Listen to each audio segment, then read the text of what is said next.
This episode is brought to you by Hasa. Liquid is clearly better. Liquid chlorine is the highest purity, works immediately, has no added cyanuric acid or calcium, and it will leave your pool safe, clean, and clear. And by the Bottom Feeder professional grade battery powered vacuum system. It sucks to clean pools, so cleaning pools sucks less. Get $100 off with code DVB100. This episode is brought to you by Skimmer, the #1 pool service software in North America. With Skimmer, you can streamline your schedule, grow your revenue, and keep your customers coming back with 5-star service. Whether you're a one-person operation or an established team, Skimmer is your partner in success. Visit getskimmer.com/poolguy to try Skimmer for free for 30 days. The Pool Guy Podcast Show. The Pool Guy Podcast Show. The Pool Guy Podcast Show.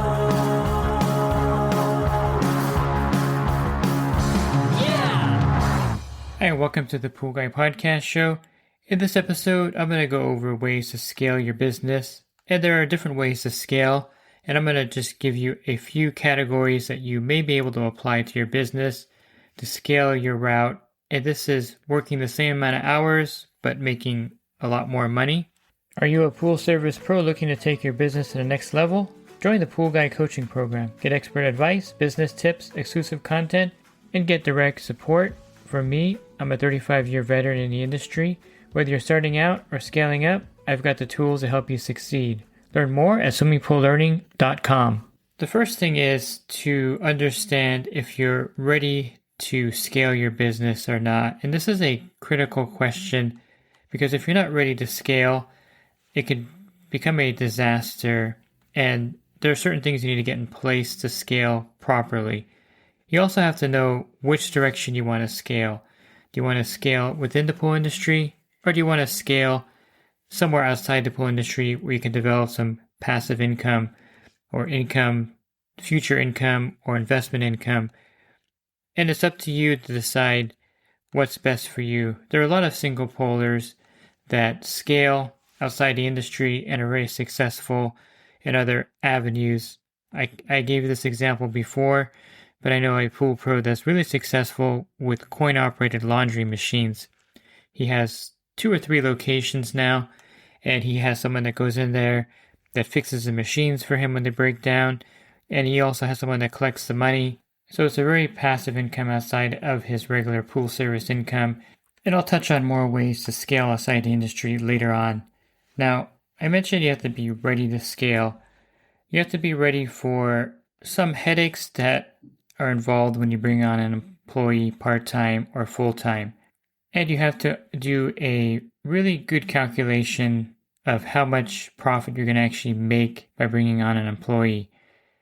You have to see how much it's going to cost for the payroll taxes, workers' comp.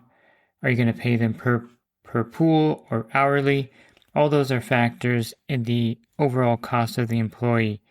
Now, your route rate should be set up to cover the cost of the employee, and if it's not, then you're not ready to bring on an employee because then you're going to lose money. So you'll have to calculate how much is going towards payroll taxes, workers' comp, and other expenses with the employee. And then you have to also be ready with the customers. They have to be prepped to accept an employee doing their pool. This is probably one of the biggest hurdles if you've been a single pooler and you're doing someone's pool for a long time and you bring on an employee. They may not like that fact. They like dealing with you directly, and this takes a lot of work to get them to accept the employee. You have to make sure you pick a really good employee that's going to stick with it as well, because if the employee lasts 6 months or 9 months, you bring someone else in, that's even worse in that situation. So you have to really pick carefully. A lot of times the customer doesn't really care who's doing their pool, but there is that percentage that does care, and that's something they have to be aware of and also try to mitigate those problems before they even begin. You know, you can say that you've grown really big in your service business. You would like to retain all your accounts, especially their pool. And would it be okay if you try out an employee on their pool, someone that's going to do things exactly like yourself? You're going to train them to be just like you and see how they take it. Kind of do like a kind of survey kind of thing with those tougher customers to see how that's going to work. And sometimes you're going to have to just keep some customers on your partial route and give the employee those pools where you know the customer doesn't care who services their pool, who's in their backyard. Some other challenges, of course, are if the employee doesn't do a good job and then you have to go out there and fix things. Pools are turning green, they have algae, or the employee doesn't show up and you have to cover the route. So all these are definitely things to think about when you're bringing on a full-time or part-time employee. These are things on the negative end. On the positive end, of course, if you have your monthly service rate set up correctly to where you can absorb an employee and still make good money, then of course that's a win-win situation if you look at on the income side of things. And you can do a quick calculation. Let's just say you're charging $180 a month for pool service. You bring on an employee and you're paying him $18 per pool. That's $77. That's actually 18 times 4.3. I use the 4.3 multiplier because you have those extra weeks and you're probably going to pay the employee paid vacation as well as a benefit. And so they're going to get paid even if they don't do the pool during those 4 weeks that they're off. So that's the multiplier I'm using. So 77 minus 180, that gives you $100 basically. And then from that $100, you're going to have to factor in the payroll tax you're paying every month, the workers' comp that you're paying, and other things that you're paying, and that, chemical costs and everything. But you should still be able to make a pretty decent profit at that point, even if you make a lot less than if you were doing the pool yourself. And let's just say, for sake of argument, to keep it simple, that you're going to be netting, I'm going to keep this really low just because this could happen, and it's unlikely, but let's just say you're netting $50 per account that the employee is servicing. And let's say he's doing 50 pools for you, so $50 times 50, that's $2,500 times 12, so that's $30,000 a year, and that's on the low end. Of course, that your rate's low, you're paying the employee probably a pretty decent per pool rate right there at that one. It's a pretty high rate in some areas that may be pretty accurate. And then if you are doing that, you're deducting everything all the expenses that you're incurring, and you end up with $30,000 extra a year. It may just be worth the headache of dealing with a few times when the employee doesn't make it out there, or the few times where he may drop the ball and the pool has a problem and you have to go out there and deal with it. But that's still $30,000 extra on the low end there every year that you're getting with really doing minimal effort on your end, just kind of managing the employee and managing problems that come up. And so that's pretty lucrative. You can actually bring on 2 employees at that point then and have $60,000. Now you have to have your route large enough to where this is logical, but it's really doable out there if you have the right people and pick the right people. Now it's very difficult in some areas to find the right person for this and to do this correctly. And this is why you see a lot of big companies, consolidating routes and buying pool companies and expanding and having a lot of employees, because if you do the math here, even on the low end, if you had 10 employees, if your pool route was big enough and you had 10 employees and you're netting about $30,000 per employee, that's $300,000 a year. That's a lot of money. You have a manager, maybe you have other managers, and you have repair techs, things like that. So there's a lot of money in scaling your business.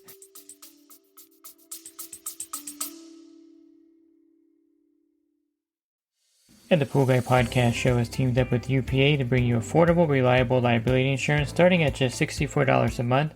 Get up to $2 million in coverage, and the members of my coaching group get an even lower rate. Protect your business and your peace of mind. Sign up with UPA today by clicking the link in the podcast description.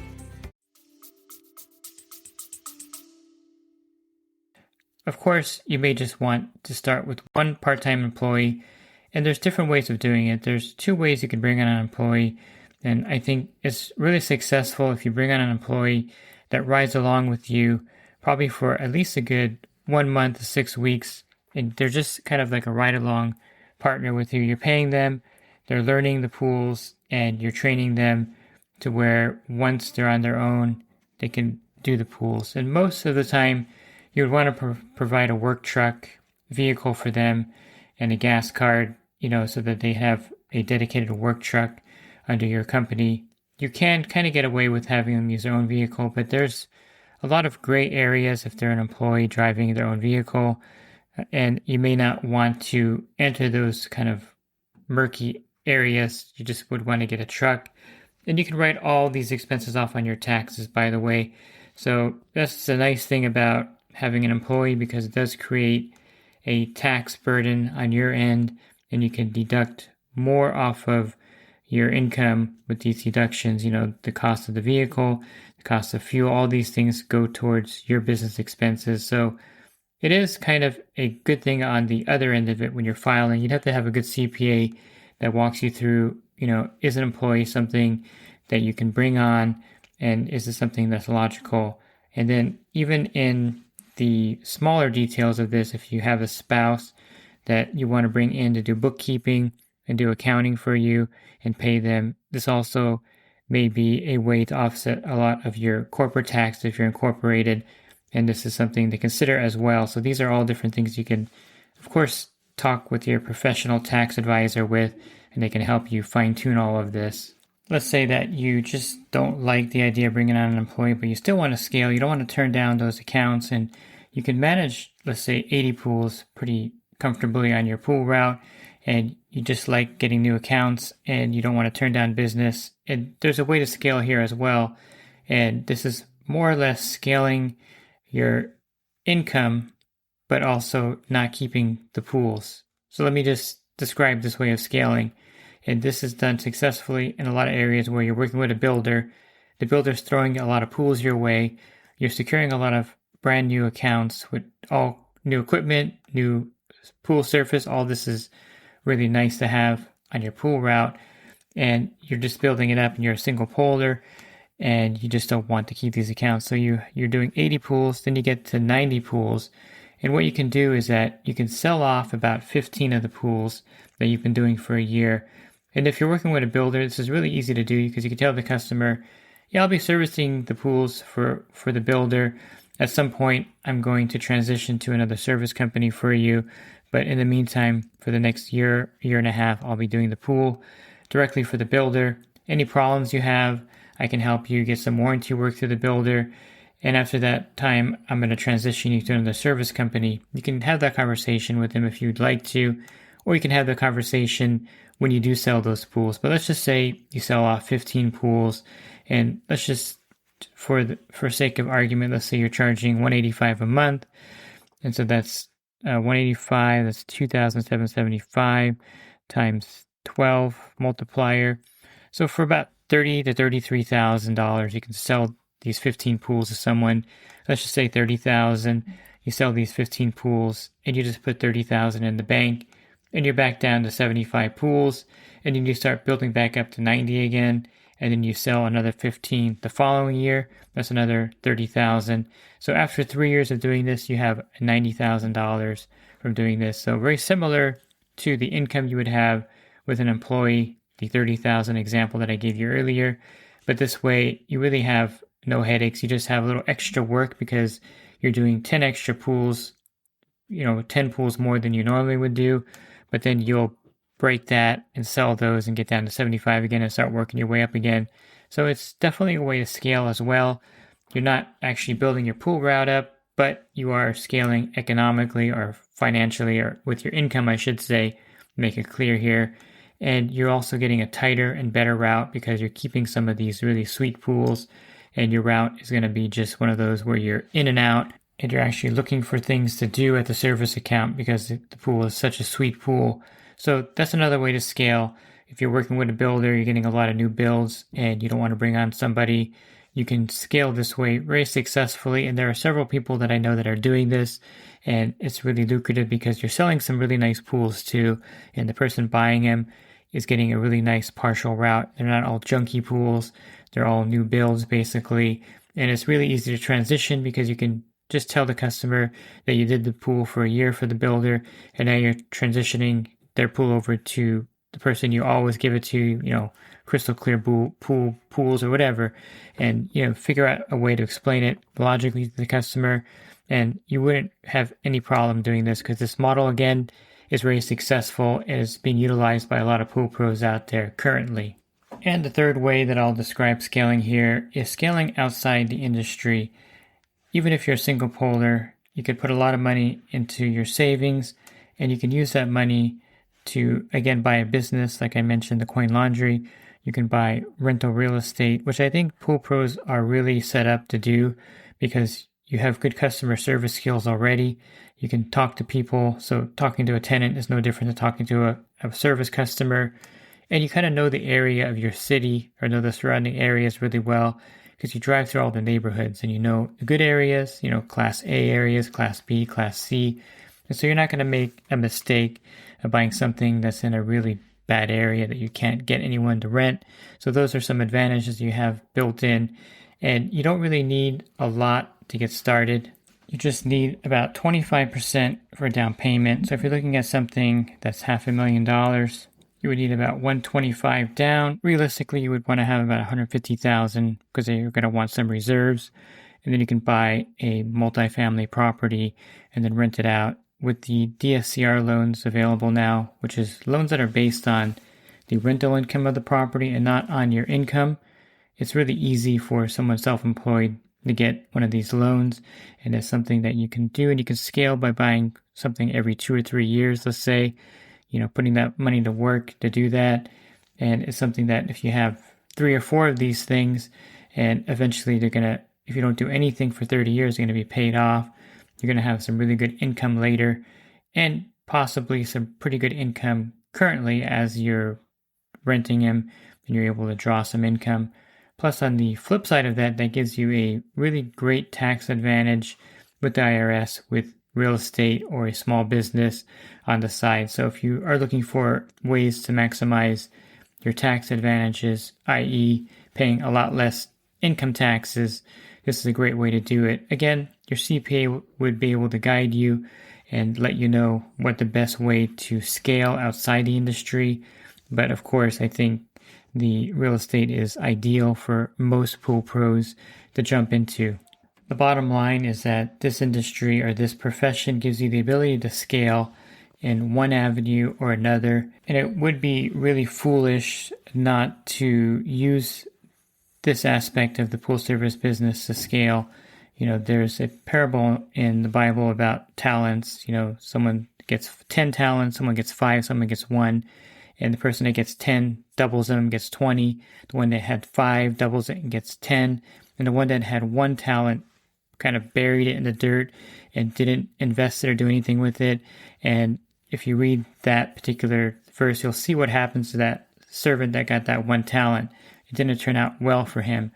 And the point is that you're given these resources and you should utilize them by scaling and multiplying your business, especially in pool service where it's really a golden opportunity to do this, working the same amount of hours roughly, but making a lot more income by scaling your business.